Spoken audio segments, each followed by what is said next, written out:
Exercise करते हैं।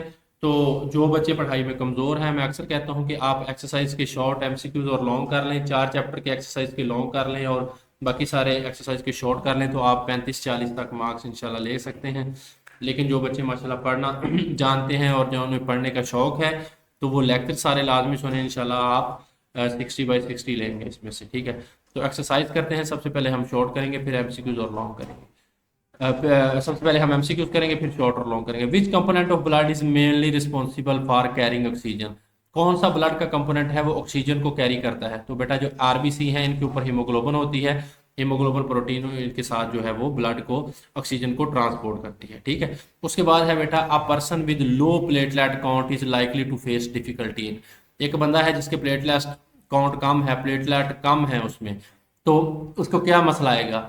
Infection से लड़ने का, ब्रीदिंग का मसला आएगा, क्लोटिंग ब्लड। बस आपको ये मालूम होगा ना कि प्लेटलेट्स का फंक्शन क्या है, तो आपको पता चल जाएगा जिस बंदे के प्लेटलेट्स कम होंगे उसमें क्या फंक्शन, उसमें क्या मसला आएगा। तो जो प्लेटलेट काउंट है, आपको पता है कि जो प्लेटलेट्स हैं ये ब्लड क्लॉट करने में मदद देते हैं ना, हमने ये पढ़े थे प्लेटलेट्स, ये यहाँ पे पढ़े थे थ्रोम्बोसाइट्स। हमने कहा था कि जब कोई ब्लड वेसल कट होती है, तो यहाँ पे ये क्या करते हैं, क्लॉट फॉर्म करते हैं, जख्म को मंदमेल करते हैं, ठीक है।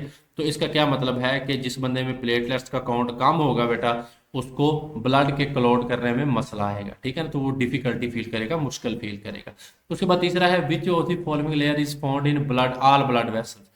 कौन सी जो लेयर है वो तमाम ब्लड वेसल्स में मौजूद होती है? Smooth muscles, endothelium, skeletal muscles या कनेक्टिव टिश्यूज? तो तमाम ब्लड वेसल्स में जो मौजूद है, यानी कि आर्टरीज में, वेन्स में भी और कैपिलरीज में भी।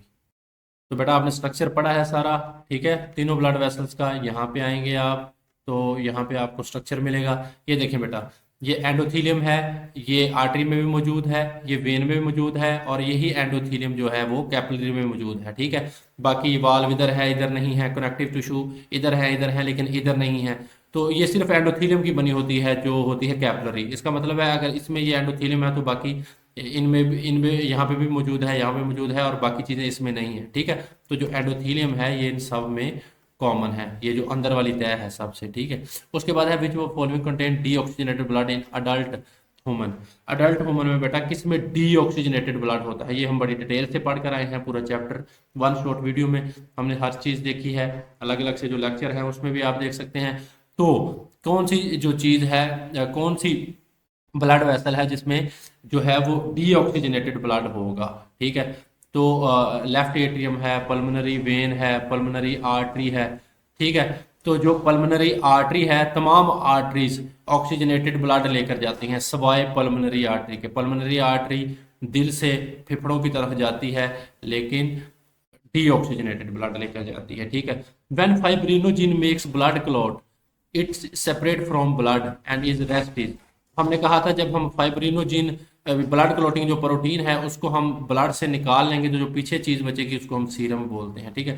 तो सीरम मैंने आपको यहाँ पे बताया भी था कि when fibrinogen is removed from blood plasma the rest is called serum, ठीक है ना। तो इसको हम बोलेंगे सीरम। उसके बाद बेटा which heart chamber is has a thickest wall? कौन सा हार्ट का चैम्बर है जिसकी सबसे मोटी दीवारें हैं? तो मैंने आपको बताया था जो दिल का लेफ्ट साइड है उसको ज्यादा काम करना पड़ता है, पूरे जिस्म में खून को फैलाना पड़ता है, फेंकना पड़ता है, तो वो सबसे ज्यादा हैवी है, सबसे ज्यादा मजबूत है। तो यहाँ पे लेफ्ट जो है वो एट्रियम भी आया है, लेकिन लेफ्ट एट्रियम की बजाय जो लेफ्ट वेंट्रिकल है वो सबसे ज्यादा मजबूत है, ठीक है ना। तो यहाँ पे आप देख सकते हैं बेटा, ये जो लेफ्ट वेंट्रिकल है ये सबसे मजबूत साइड है दिल की। दिल के चारों खानों में सबसे मजबूत खाना ये वाला है, ठीक है। अच्छा, उसके बाद है बेटा जी the exchange of material between blood and tissues occur in. Blood और टिश्यू के दरमियान जो एक्सचेंज है मटेरियल्स का, कार्बन डाइऑक्साइड का, गैसों का, मटेरियल्स का, वो कहाँ होता है? वो होता है कैपिलरीज में, ठीक है। यानी कि आर्टरी और वेन के दरमियान बेटा जो चीज़ें काम करती हैं ना, उनको हमने क्या बोला था? वो ये कैपिलरीज थी, ठीक है। तो कैपिलरीज में हमने कहा था कि यहाँ पे जो है वो exchange of materials is takes place. तो ये the layer is so thin that water, nutrients, oxygen can pass through it into the tissue fluid. तो यहाँ पे क्या होता है, ये जो मटेरियल्स हैं वाटर शाटर, ये यहाँ पे एक्सचेंज हो सकते हैं। All veins carry deoxygenated blood except the dash vein. यानी कि जितनी भी वेन्स होती हैं उनमें डीऑक्सीजनेटेड ब्लड होता है, कम ऑक्सीजन वाला खून होता है, ठीक है ना, एक्सेप्ट पल्मोनरी वेन, ठीक है। तो जो पल्मोनरी वेन है, पल्मोनरी का मतलब है फेफड़े, तो ये वेन मतलब यानी कि जो दिल से दिल की तरफ आ रही है, तो ये फेफड़ों से दिल की तरफ आ रही है, फेफड़ों से दिल की तरफ आ रही है, तो इसका मतलब है ये ऑक्सीजन लेकर आ रही है। तो पल्मोनरी वेन में ऑक्सीजनेटेड ब्लड होगा, उसके अलावा जितनी भी होंगी उनमें डीऑक्सीजनेटेड ब्लड होगा, ठीक है। उसके बाद है myocardial infarction is due to the blockage in blood flow in aorta, pulmonary artery, coronary artery, hepatic artery. देखें बच्चे, जो मायोकार्डियल इन्फ्रैक्शन है, दिल के जो टिश्यूज की मौत है, मायो का मतलब है मसल, कार्डियल का मतलब है दिल, और इन्फ्रैक्शन का मतलब है मौत। तो जो मायोकार्डियल इन्फ्रैक्शन है, दिल के मसल की मौत है, ये दिल के मसल को जो आर्टरी खून फराहम करती है उसे हम कहते हैं कोरोनरी आर्टरी। अगर कोरोनरी आर्टरी में कोई प्लैक बन जाए, इसमें कोई रुकावट आ जाए खून की फराहमी में, तो जो है वो दिल के मसल की मौत हो जाती है, इसे हम बोलते हैं कोरोनरी आर्टरी डिजीज, या इसे हम बोलते हैं myocardial infarction. If the bicuspid valve is damaged which flow of blood will be affected, ठीक है।